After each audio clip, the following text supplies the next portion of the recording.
Meil teisel semestril üks kõige raskemaid kursusid on elektrihaldus 2. Seal kõige ebameeldivam osa on niikuinii kontrolltöö. Siiamaani veel sinna jõudnud, meil on nüüd kodutööd, millega teha.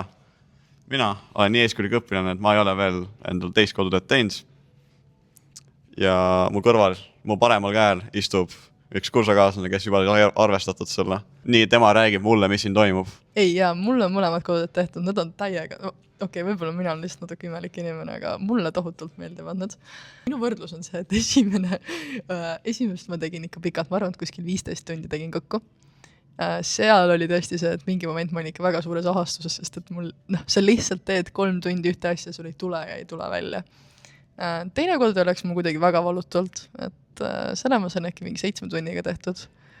Et see oli tõsiselt, see nagu põhimõtteliselt kõik tuli kohe esimese korraga välja, nii et see ütleme nii, et vahelduv vool sobis mulle paremini kui alalisvool. Aine on raske, see nõuab tööd. See ei ole see, et sa tuled gümnaasiumi teadmistega siia laua peale lööma ja saad kohe 5. Siin sa pead nagu päriselt kodus ka asju tegema. See ongi suurim probleem inimestel. See on, jah, ma nõustun, ta on raske.